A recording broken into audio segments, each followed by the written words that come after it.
Sknyliv Airfield Flanker. On July 27, 2002, at Sknyliv Airfield on the edge of Lviv in western Ukraine, more than 10,000 people had gathered on a clear summer afternoon. The show marked the 60th anniversary of the Ukrainian Air Force's 14th Air Corps, and families pressed close to the flight line to watch military jets perform. One of the star acts was a Sukhoi Su-27, a heavy twin-tail fighter jet. It was crewed by two experienced military pilots, and it came in low over the field to fly an aerobatic routine directly in front of the spectators. Coming out of a rolling maneuver at about 12:52 in the afternoon, the aircraft dropped low with its nose angled down, and the crew could not pull it out of the descent. It skidded across the ground toward the static display area where other aircraft sat parked and clipped the nose of a stationary Ilyushin IL-76 transport. The fighter exploded and cartwheeled through the packed crowd.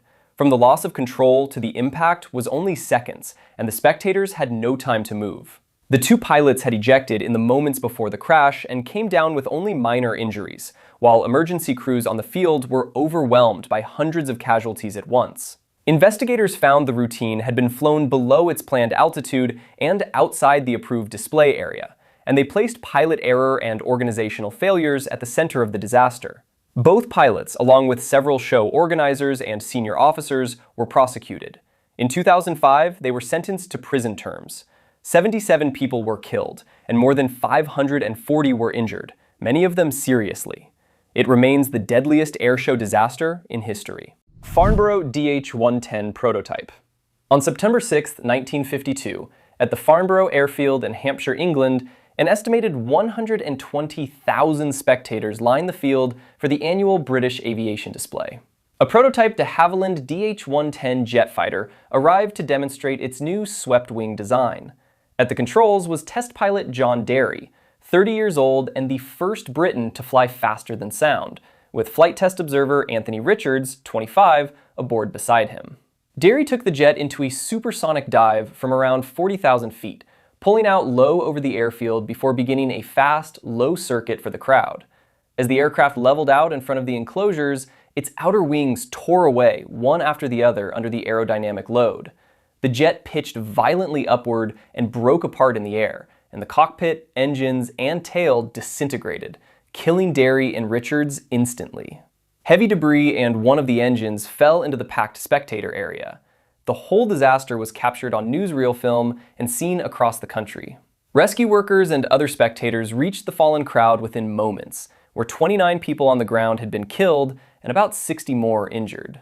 The wing had failed because of a design flaw in its leading edge, which gave it only about 64% of its intended strength. The inquiry attributed the breakup to that structural failure. It was the worst disaster in the history of British air displays to that point. The type was grounded, redesigned, and later entered Royal Navy service as the Sea Vixen. New rules followed that pushed display jets well back from the crowd line, and those standards still shape airshow safety today. Indian Springs Thunderbirds Diamond. On January 18, 1982, at Indian Springs Auxiliary Field in Nevada, the United States Air Force Thunderbirds were rehearsing for the coming airshow season. 4 Northrop T-38 Talon jets were flying the diamond formation line abreast loop, climbing together to pull over the top and descend as one tight shape. The formation came over the top of the loop and started down at more than 400 miles per hour. The jets were meant to level off at about 100 feet above the ground. Instead, the entire diamond flew straight into the desert floor, killing all 4 pilots instantly. Base crews reached the crash site at a field now known as Creech Air Force Base to find the team's aircraft destroyed. The Air Force concluded that a jammed stabilizer on the lead jet had prevented it from pulling out of the dive. The 3 wingmen, holding tight formation on their leader, had followed him straight into the ground. The 4 men, ranging in age from 31 to 37, were Major Norm Lowry, Captain Willie Mays, Captain Joseph Peterson, and Captain Mark Melanson. It was the worst operational accident in Thunderbird's history, and it grounded the team for the rest of the season. Reno Air Race's Galloping Ghost. On September 16, 2011, at Reno Stead Airport in Nevada, grandstands and box seating were packed for the unlimited class of the National Championship Air Races. This was the fastest motorsport in the world, with aircraft rounding a low pylon course only feet above the desert floor. Running near the front of the field was a heavily modified North American P-51 Mustang named the Galloping Ghost, a World War II fighter rebuilt into a racer and pushing more than 400 miles per hour. At the controls was a veteran racing pilot, 74-year-old Jimmy Leeward. Just after rounding pylon number 8, the aircraft abruptly pitched up out of the course and rolled inverted. For an instant, it hung there, and then it nosed straight down toward the box seat area in front of the main grandstand, where the premium seats sat closest to the action. The Mustang slammed into the tarmac at over 400 miles per hour and disintegrated on impact. Leeward and 10 people in the seating area were killed, and 69 others were injured. First responders and spectators moved into the debris field immediately, working through widespread casualties across the box seats.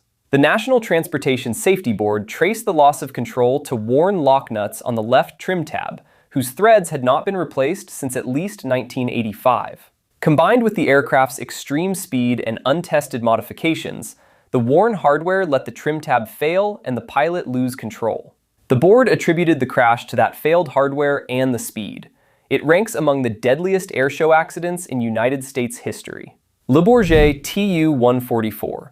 On June 3, 1973, at Le Bourget Airport outside Paris, the crowd at the International Airshow was watching the Soviet Union's newest supersonic airliner take its display slot. The Tu-144 was the Soviet Union's showcase supersonic aircraft, and its appearance at Paris was watched closely around the world. The Delta Wing transport on display was only the second aircraft of its type ever built, and it was crewed by 6 Soviet airmen under Captain Mikhail Kozlov. The aircraft climbed away over the field and ran through its routine in front of tens of thousands of spectators before pulling up into a steep climb. During that maneuver, the airliner stalled at low altitude. In the attempted recovery, the crew pitched the aircraft hard, and under the load, it began to break apart. It disintegrated in midair and fell onto the town of Goussainville below. The falling wreckage destroyed homes and buildings, and it killed all 6 crew and 8 people on the ground. Rescue teams reached the shattered neighborhood as fires burned through the debris, and 28 residents were injured. The official inquiry never conclusively established what had gone wrong. Cold War secrecy limited what the Soviet side would share, and several competing theories were left unresolved. No definitive cause was ever published. The crash effectively ended the Tu-144 development program. Travis Stearman fire. On May 4, 2014, at Travis Air Force Base in Solano County, California, the Thunder over Solano Airshow was running its afternoon program in front of a large crowd. One of the performers was flying an open-cockpit Stearman biplane, a classic propeller aircraft, through a low-level aerobatic routine. The pilot was Eddie Andrini, 77 years old, who had been flying since he was 16 and had performed at airshows for about 25 years. Around 2:05 in the afternoon, during an inverted maneuver close to the ground, the biplane went down. It hit the ground upside down and slid along the surface before catching fire. Andrini survived the impact itself, but he was trapped in the burning aircraft. Emergency crews responded, yet the firefighting foam reached the wreckage too slowly to save him. An autopsy found that he had lived through the crash and died from the fire rather than from the impact. The delayed response drew scrutiny in the months that followed, with hard questions about how long it had taken to bring the flames under control. For a performer who had spent a lifetime in the air, it was a survivable crash that turned fatal on the ground. Ramstein Flugtag collision. On August 28, 1988, at Ramstein Air Base near Kaiserslautern in West Germany, a huge crowd had come out for the Flugtag air display. Tens of thousands of people, many of them families, filled the base for one of the biggest air shows in Europe. 10 Aermacchi MB-339 jets of the Italian Air Force display team, the Frecce Tricolori, were tracing their signature pierced heart formation. 2 groups of aircraft drew the 2 halves of a heart in the sky, while a single solo jet flew up through its center to pierce it. As the solo jet crossed the point where the 2 formations met, the 3 aircraft collided. 2 of the jets fell onto the runway. The third, trailing fire, went over the crowd line. That aircraft crashed into the packed spectators and exploded in a wall of burning fuel. The entire sequence, from the collision to the impact, took less than 7 seconds, and the crowd had almost no time to react. First responders and spectators fought the fire and pulled the injured clear. 67 people on the ground, and the 3 Italian pilots, Mario Naldini, Giorgio Alessio, and Ivo Nutarelli, were killed, and 346 spectators were seriously injured, many of them with severe burns. The collision was traced to the timing of the crossing maneuver, in which the solo jet met the 2 formations with no margin for error. In the aftermath, West German and NATO authorities tightened airshow rules across the country. The disaster reshaped how such displays were regulated across Europe. Until the Sknyliv crash 14 years later, it was the deadliest airshow accident in history. Radom Żelazny mid-air. On September 1, 2007, at the Radom Airshow in central Poland, the crowd was watching a formation aerobatic routine. 3 Zlin Z526 light aircraft of the Żelazny aerobatic team were flying a maneuver in which the planes converge on a single central point from different directions. The figure left no margin for error in its timing. 2 of the aircraft closed on that point at the same moment and struck each other at right angles in mid-air. Both aircraft were destroyed instantly, and both pilots were killed. The collision happened well away from the crowd line, and no spectators on the ground were hurt. One of the pilots was Lech Marchalewski, 62, the team's founder, with nearly 4,900 hours in the air. The other was Piotr Banakovich, 24, an engineer with around 500 hours of flying. Nearly 4 decades of experience separated the veteran founder from the younger man, yet the same instant took them both. Both men died at the controls of their aircraft. Emergency crews reached the 2 crash sites on the airfield, and all remaining flying was called off. The Radom mayor declared 3 days of mourning, and the rest of the show was cancelled. Shoreham Hawker Hunter. On August 22, 2015, at the Shoreham Airshow in West Sussex, England, a busy Saturday afternoon display was underway beside the A27, a main road that runs right past the airfield. Traffic moved along the road as the flying went on overhead. A 1950s Hawker Hunter, a vintage 2-seat jet warbird, began an aerobatic loop over the show. At the controls was an experienced display pilot, 51-year-old Andy Hill, who had logged more than 12,000 flying hours. The jet climbed into the loop and rolled over the top, but it came out lower than it should have been, without enough height or speed to complete the figure safely. It descended toward the ground on the far side of the display line, out over the main road. The aircraft struck vehicles and the roadway on the A27 and erupted into a fireball.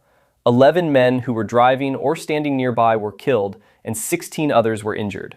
The victims were not airshow spectators. They were ordinary people passing the airfield on a busy road.